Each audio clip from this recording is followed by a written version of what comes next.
आपलं स्वागत आहे आयकॉन स्टील प्रस्तुत बिल्ड आयकॉन या उपक्रमामध्ये. आज आम्ही आलो शिरपूरमध्ये आणि माझ्यासोबत आहेत धीरेंद्र सिंग सिसोदिया सर. मागच्या 20 वर्षांपेक्षा जास्त काळ ते या क्षेत्रामध्ये कार्यरत आहेत.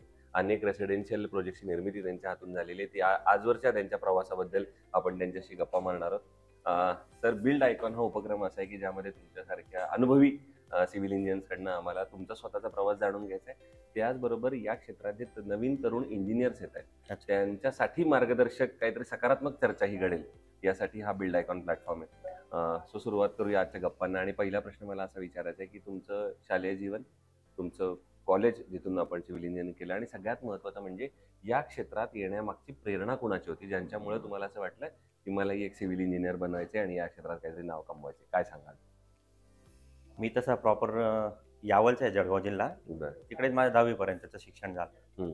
10वी नंतर मला सिव्हिल घेण्याची प्रेरणा माझे जे मावसाजी होते चोपड्याला, किरण सिंग राजपूत म्हणून, त्यांनी मला हे सजेस्ट केलं किंवा त्यांनी ती प्रेरणा दिली मला सिव्हिल घेण्यासाठी. त्याच्यानंतर तिकडे मी 3 वर्ष सिव्हिल केलं. अच्छा. आणि तिकडेच माझी ओळख, माझे जे गुरु आहेत आर्किटेक्ट योगेश गुजराती सर, जे शिरपूरलाच प्रॅक्टिस करतात, त्यांच्याकडे मी कामाला आलो. त्यांच्याकडे बरंचसं शिकलो.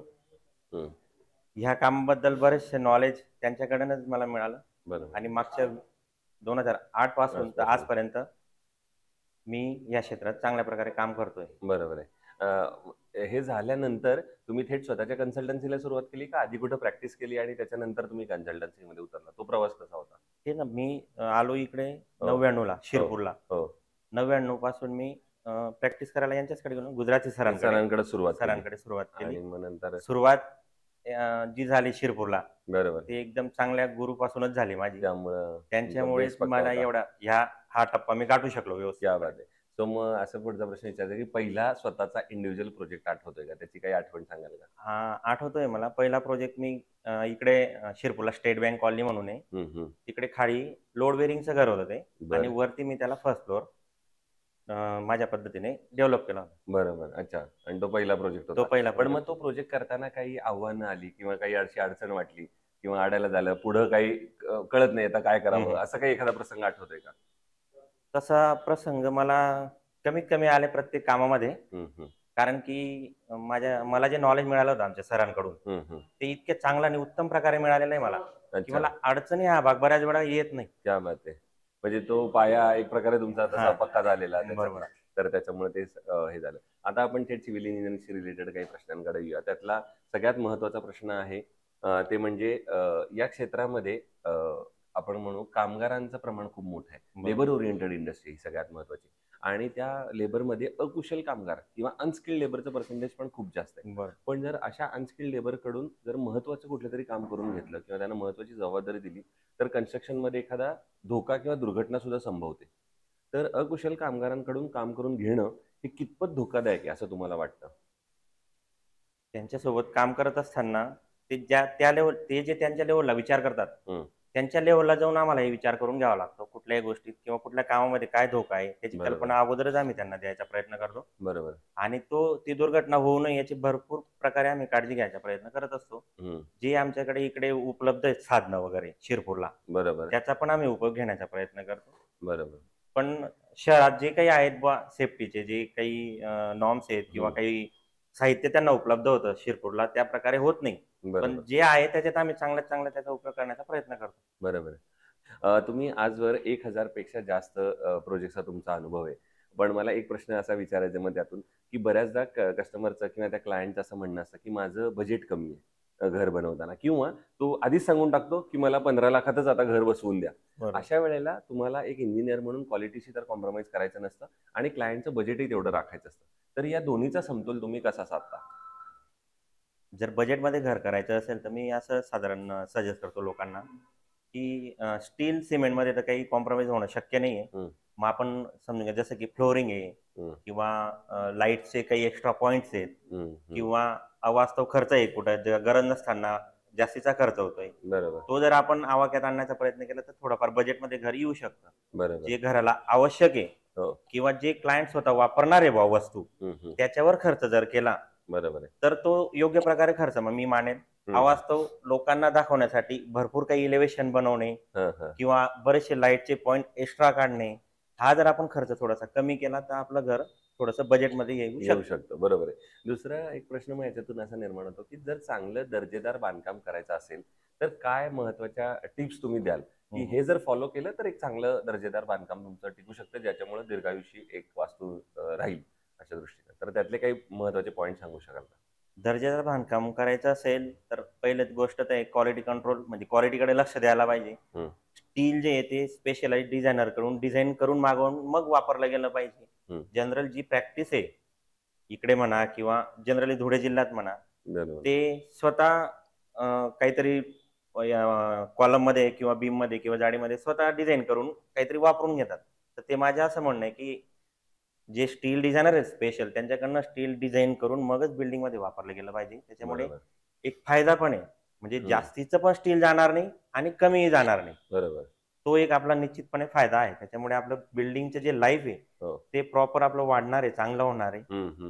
या गोष्टीकडे निश्चित लक्ष दिलं गेलं पाहिजे. दुसरं, या क्षेत्रात आता जे नवीन तरुण इंजिनियर्स येत आहेत, त्यांना एक मित्रत्वाच्या नात्यानं, वडिलकीच्या नात्यानं किंवा एक अनुभवी व्यक्ती म्हणून, तर तुम्ही काय सल्ला द्याल या क्षेत्रात येण्यापूर्वी? किंवा काही अशाचा गुरुमंत्र, फॉर्म्युला असं काही सांगाल का? फॉर्म्युला असं काही मी सांगणार नाही, पण एक निश्चित सांगेल की सक्सेस मिळवणं एक वेगळी गोष्ट आहे आणि सक्सेस टिकवणं ही एक वेगळी गोष्ट आहे.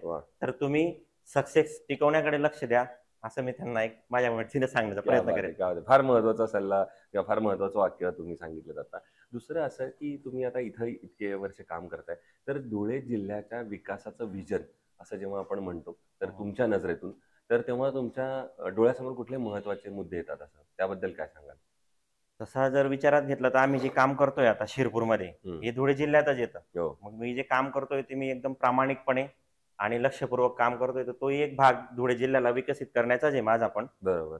तसं विजन म्हटल्यावर तर आपण खेडोपाडी जे काही गोष्टी पोहोचत नाही बा, ते पोहोचवण्याकडे जर लक्ष दिलं गेलं तर थोडंसं बरं होईल असं मला वाटतं. बरोबर आहे. पण मग अशा वेळेला शासनाकडनं काय अपेक्षा आहे, किंवा शासन कशा पद्धतीनं ह्याच्यात मदत करू शकतं? तुम्ही म्हटलं जसं खेडोपाडी सुविधा पोहोचवल्या पाहिजेत, असं मग त्या पाण्याच्या असतील, रस्त्यांच्या असतील, जेणेकरून तिथलाही विकास होईल. तर मग शासन कशा प्रकारे या सगळ्यात मदत करू शकतं असं तुम्हाला वाटतं? शासनाने बऱ्याचशा गोष्टी, म्हणजे आता पंतप्रधान सडक योजना वगैरे ज्या आलेल्या आहेत त्या पण चांगलीच गोष्ट आहे. ते रस्ते वगैरे खेडोपाड्यांपर्यंत पोहोचतायत. पण जसं की मला जर एखादं घर खेड्यामध्ये बांधायचं असेल, तिथपर्यंत मला बऱ्याचशा एजन्सी पोहोचवाव्या लागतात. बरोबर. प्रत्येक गोष्ट तिथं मी पोहोचू शकत नाही. त्या गोष्टीकडे थोडंसं लक्ष जर झालं सरकारचं म्हणा किंवा लोकल लेवलला जे कोणी पॉलिटिकल पुढारी आहेत, त्यांनी लक्ष दिलं तर ते थोडंसं सोयीचं होईल. दुसरं, इतके आता शेकडो प्रोजेक्ट केल्यानंतर जर मी असा एक प्रश्न मला विचारायचा आहे की एखादा आयकॉनिक प्रोजेक्ट तुमचा स्वतःचा सांगा, जो करताना तुम्हाला एक आनंद वाटला, समाधान वाटलं, किंवा काहीतरी वेगळे पण तुम्ही याच्यात केलंय आणि तुम्हाला असं वाटलं अरे बरं झालं, हा मग प्रोजेक्ट माझ्या हातून झाला, मी काहीतरी नवीन देण्याचा या प्रोजेक्टमध्ये प्रयत्न केलाय. तर असा कुठला प्रोजेक्ट आठवतोय का? आयकॉनिक प्रोजेक्ट म्हटले म्हणजे मी तर माझा छोटा छोटा प्रोजेक्ट पण माझ्यासाठी आयकॉनिकच आहे. त्याच्याकडे मी तेवढंच लक्ष देतो जेवढं मी मोठ्या प्रोजेक्टकडे लक्ष देत असतो. बरोबर. त्यातला त्यात आठवायचं म्हटलं म्हणजे तसे तर माझे बरेचसे प्रोजेक्ट असतील, पण एखादं नाव घ्यायचं असेल तर कैलास सोनार म्हणून मी एक प्रोजेक्ट केलेला आहे. बरोबर. तो कमर्शियल रेसिडेन्शियलच आहे. तिकडे इंटेरियर वगैरे सर्व मीच डिझाईन केलेलं आहे. क्या बात आहे. तो एक प्रोजेक्ट चांगला झालेला आहे. बरोबर. आणि आता दुसरं असं विचारायचं की कन्स्ट्रक्शन मध्ये सिमेंट आणि स्टील हे दोन महत्वाचे घटक असतात.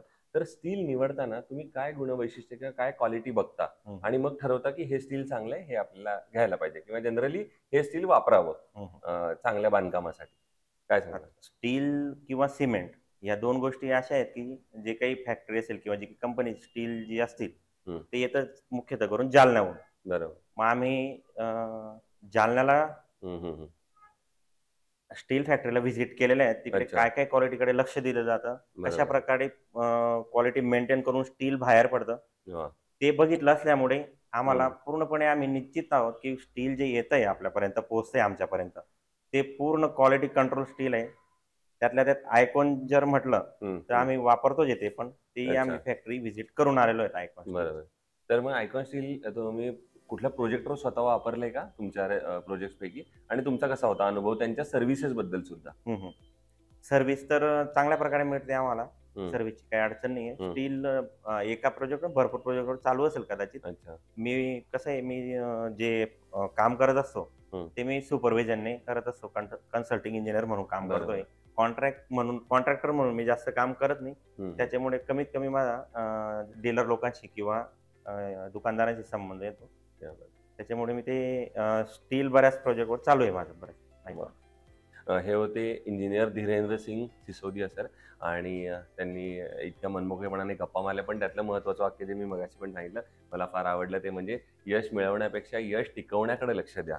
हा सगळ्यात महत्त्वाचा आहे. कारण यश टिकतं ज्याप्रमाणे आपण एखादी बांधलेली वास्तू ही दीर्घायुष्य टिकावी यासाठी प्रयत्न करतो, त्याचप्रमाणे ते यश टिकवण्यासाठी कायम प्रयत्न करा. तुम्ही नक्की या क्षेत्रात यशस्वी व्हाल. पुन्हा एकदा आपले मनपूर्वक आभार की धन्यवाद. तुम्ही आमच्या बिल्ड आयकॉन प्लॅटफॉर्मवर आलात, इतक्या मनमोकळेपणाने बोललात, आणि येणाऱ्या आगामी काळात असेच उत्तम आयकॉनिक प्रोजेक्ट तुमच्या हातून घडावेत याच माझ्याकडून आणि आयकॉन स्टील या दोघांकडून मनपूर्वक शुभेच्छा. मी Thank you पण very आयकॉन स्टीलचे खूप खूप धन्यवाद. आम्हाला हा प्लॅटफॉर्म दिला बाबा काहीतरी बोलायला, गप्पा मारायला. Thank you very much. चांगला कार्यक्रम आहे, you. मस्त आवडला मला.